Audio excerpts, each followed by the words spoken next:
Oh, hello everybody. It's been such a long time since I've done one of these videos where I sit and talk about instruments.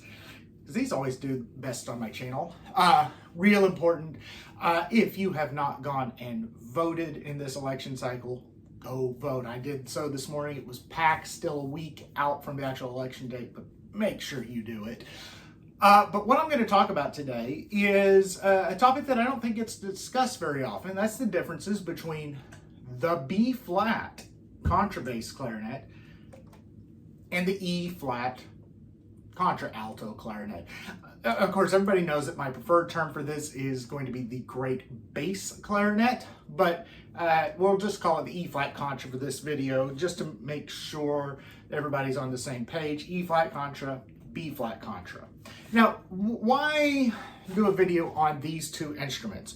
Well, what I've discovered in all my years of band playing is these two instruments are thought of as being completely interchangeable. It doesn't matter, one or the other. And nobody really writes parts for both of them at the same time.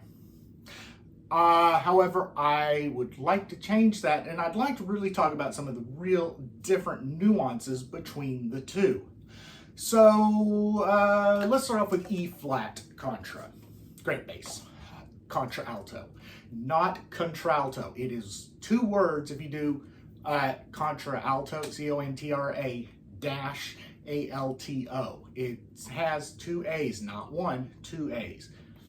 Okay, so first thing, it is a much smaller instrument. Let's get rid of a little bit of the forced perspective here, where it's sitting further back. Also, the contrabass is sitting up on a peg, so there's no good way to do this in landscape mode, is there? Whatever. All right, so we'll start off with the E-flat contra. Now, of course, it is a smaller instrument. It's pitched a fourth higher. It's a fifth below the bass clarinet, a fourth above the B-flat contra. It is a smaller instrument, therefore it is more agile. The keys don't have to move as far, there's less mechanics involved on it, and of course being higher, the air moves faster. So for more technical passages, this is the preferred instrument. In fact, this is a much easier instrument to play than the B-flat contra because of that. In fact, most players actually prefer using the E-flat contra when they get the chance, just because it's so much more of a player-friendly instrument. Not to say that this is not a player-friendly instrument, but given the choice between the two, would you rather do it on here or on here? I would say 60, 70, 80% of people will prefer it on here. But of course, there's stuff that this thing does that this can't. So first thing I'm going to do is I'm going to play an F scale, written F scale. And we're going to start on the low F, and I'm going to try and go up 3 octaves. It's a little difficult, and I'll show you why here in a minute.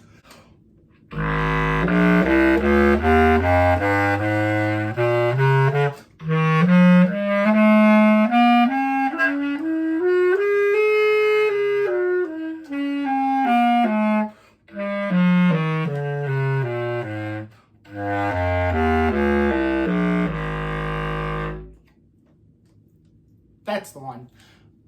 So what you didn't see off camera is that took me 8 takes to get that scale right. Not because I'm a bad clarinet player. Yes, I'm a bad clarinet player. But because the upper half octave on here, up to that written high F, is actually extremely difficult. Here's why. Altissimo registers on both the E-flat and the B-flat contras are perilous. Why? No half hole. You can't half hold these. You have to overblow the throat tones. So to get the high E and the high F out, you are overblowing without the register key. So to get a high E, it's overblown A and no vent. And it just doesn't work. That's D, just the register key. E, now I've taken off the register key, and then to get to the F,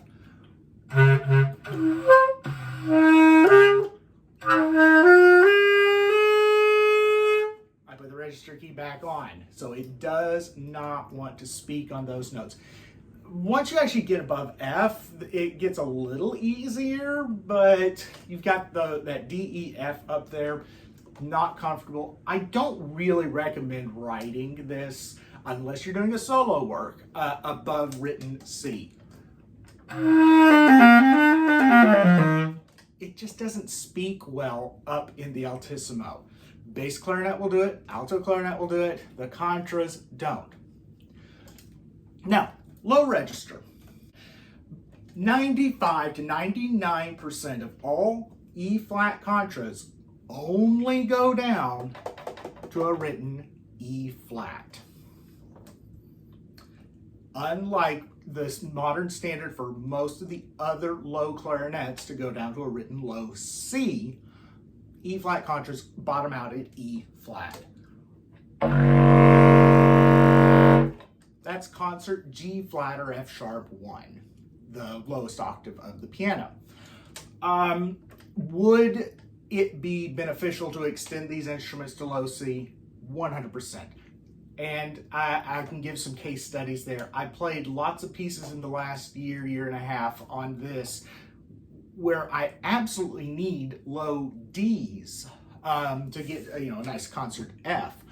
But the instrument won't do it. And I've seen a few low Cs, and then I've got one piece this concert cycle, likely I'm playing on this one, that has a written low A, which, okay, yeah, there's one E-flat contra out there in the world by Martin Folog that has a low A, concert C1, but it's just not well edited on the range. So, if you are writing for this instrument and you want to write lower than E-flat, don't. There are, however, about a few hundred, 200, 300, 400 LeBlanc Model 350s. The LeBlanc Model 350, the paperclip Contra-Alto, did go to low C. I have pictures of that instrument in my book, Volume 2 of Band Orchestration. However, they're not that common. This also gets me to another point with the E-flat contras. There are 3 competing bore sizes.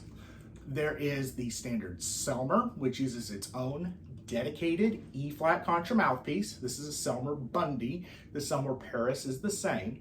There is the LeBlanc standard, which includes the metal Paris LeBlancs, the 350 and the 352, and the Vito / LeBlanc USA Model 7181 that uses the B-flat contra size. It has a much larger bore. Then there's also the Buffet, and that uses a bass clarinet mouthpiece. So there's no standardized size on the bore, meaning the Buffet will sound more like a bass clarinet, the Selmers sound like their own thing, and the LeBlancs sound like a B-flat contra. Here, where that gets a little confusing, is that this instrument should really be treated as its own voice, which is why I prefer the Selmer. Its own dedicated bore size, its own dedicated mouthpiece, which means it's not going to sound like either a B-flat contra or a bass clarinet. It's going to sound like its own thing. Luckily, the majority of the instruments you will find are in the Selmer bore style, the Selmer Bundy, which is what this is, or the Selmer Paris. Those are the 2 most commonly seen sizes. Now let's talk a little bit about the B-flat contra that I have here. This is a Chinese-made paperclip instrument. The paperclip is a LeBlanc design, but they stopped production on that 10, 15 years ago. So to get a new one, we get a Chinese clone. This is a much larger instrument. It is pitched a 1/4 above the E-flat contra, 1 octave below the bass. Unlike the E-flat contra, there is 1 standard size on mouthpiece and bore size, with 1 exception. They all take the same mouthpiece. That one exception is Eppleshine, who does 2 bore sizes. I think a 32 and a 36 millimeter. Only a handful of those 36 millimeters are out there. Oh, there's one other exception. The notorious Orsi Linton Contras, which use a mouthpiece so big you can almost put this mouthpiece inside of it. Ridiculously oversized. See Jason Alder's video on that instrument. All right, so this instrument, very, very different looking than the Contra-Alto, the E-flat Contra, the great bass. So what I'm gonna do is I'm gonna play that same F major scale, and I'm not even going to attempt to do it 3 octaves. I'll do it 2.5 up to the high C, because this instrument does not speak well in those upper notes. I can hit it sometimes, but it's a crapshoot.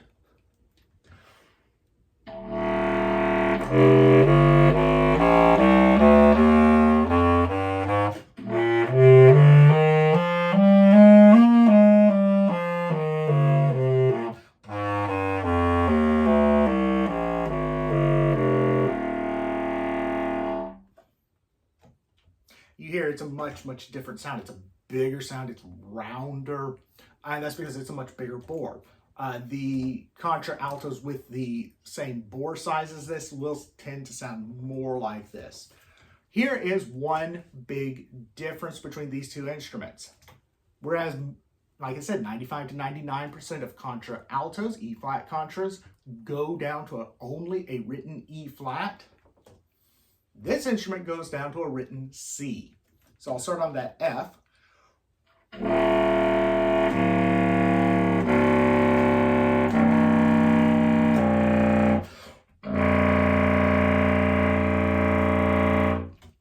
That's a written C3. It's sounding B flat 0, the lowest B flat on the piano.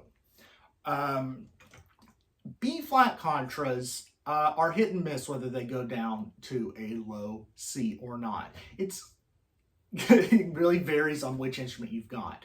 All of the instruments made by Selmer go to low C. All the plastic Vito LeBlancs go to low E flat. All the metal straight LeBlancs go to E flat. And then you get to the paperclip LeBlancs and the paperclip copies. The early run, past the few prototypes of LeBlancs, go to low D, and then the later run and the very first prototypes of LeBlancs go to low C. So you've got either a low E flat, a low D, or a low C. Today, a low C is expected in professional settings, meaning that most of the time when you're writing a contra clarinet part, especially for professionals, you assume there will be a low C.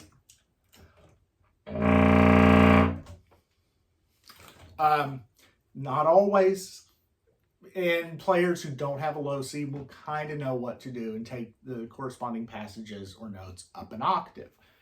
You may notice this one has this black thing right here. This is an experimental tuning device that I have made. It is an extension. If I were to plug up this tone hole right here, I would actually get a written low B sounding A0. What it does mostly is it corrects the intonation and voicing of the low C and C sharp. Low C sharp, because it comes out of this hole here, is notoriously stuffy. With this, fixes that tuning right up. And if you want, I can make a whole dedicated video on this extension, which I hope to have for sale soon. Now, because this is a much larger instrument, it is also much more technically limited. Particularly the paper clips, a lot of the keys cross over the body. There's a lot of linkages. It's not as fast as the E-flat Contra. And I mean, the larger an instrument is, the more you expect it to be a little slower. Now, by and large, band composers, and we're not even going to talk orchestra composers because orchestra composers have never touched this outside of Hollywood. Band composers are always of the mentality either or, one or the other. They write E flat parts in their head and provide a B flat ossia. They write a B flat part and provide an E flat ossia. So what you never see though is both of them together, with a rare handful of exceptions. A famous one is, what's the piece? Michael Colgrass, The Winds of Narwhal, uses both E flat and B flat contras in it. And of course, both my symphonies 2 and 3 have prominent parts for both instruments, but I'm the weirdo. But what I discovered in our last concert with the Metropolitan Winds that I play in is we happen to have both the E flat and the B flat contras together. They happen to be sitting right behind me. In fact, they happen to be using my instruments because I'm the instrument broker. We were doing a transcription of the overture to La Forza del Destino. And what I happened to notice is the parts had optional parts for both E flat and B flat contra. And so we used them both. Nice, right? But my God, it is a fantastic sound when you have both of them together, because it sounded like you had a wonderful string-based section right behind you, right behind me. And it's like, oh, why don't we do this more often? It was so rich. So what I'm going to do is I'm going to play an E flat major scale, so an F scale on this instrument and a C scale on this instrument. And what you will notice is the real differences in tone quality between the two instruments.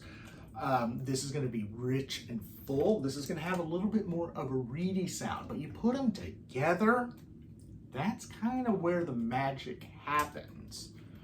So let's just play a 1 octave E flat scale here, and then I'll switch and go quickly over to that instrument.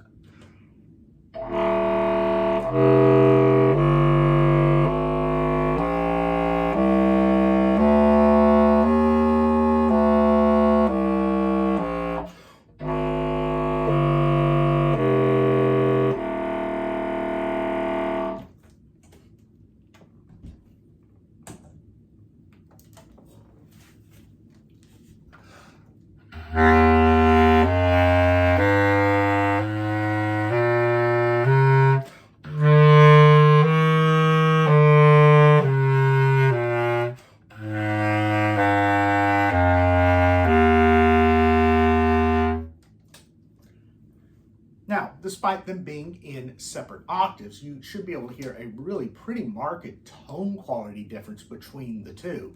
This is reedy, it's got a penetrating quality to it. This is mellow, rich, a lot of fundamental in the sound. Now, I am using the same brand mouthpiece on both of them. These are both mouthpieces made by my friend Jared De Leon. So they are very, very similar specs, but you can really hear the differences between the two. Now imagine putting both of those together in unison or octaves. And there, I think, is one of the secret sauces for a band composer. Have these two instruments together, and it is a magical, wonderful combination. It changes how the low end of your woodwinds functions. In fact, and it takes a lot of the weight off of the tubas. Tubas have this wide, diffuse sound. It spreads out over the whole ensemble. It gives a nice fundamental, a nice foundation. But what the tuba sound doesn't give you is a clear attack, a clear definition to the beginning of the note. That's where these bad boys come in. They will give you a wonderful, clear definition, like the beginning bow stroke of a double bass. So when you are writing for the contra clarinets, don't think it's an either or scenario. In a well-balanced band, you should have both, one of each, to support a good section of bass clarinets and alto clarinets. 2 alto clarinets, 2 bass clarinets, an E flat and a B flat contra will be an absolutely fantastic sound, and it changes how your wind band will sound. Much richer, much fuller, and everybody can kind of sit on those sounds, particularly with woodwinds. The woodwinds really want to have that clear attack down there. Let me know what you think. Have you ever used both the E-flat contra and the B-flat contra in a wind band setting, or hell, even an orchestra setting? Although, you know, like I said, this is very, very rarely seen in orchestra. This is still rare, but that's even rarer. So let me know what you think. This is a long, rambling video that I've made here, but it's kind of good to be able to make some of these videos again, especially now that I've got the bad boy here.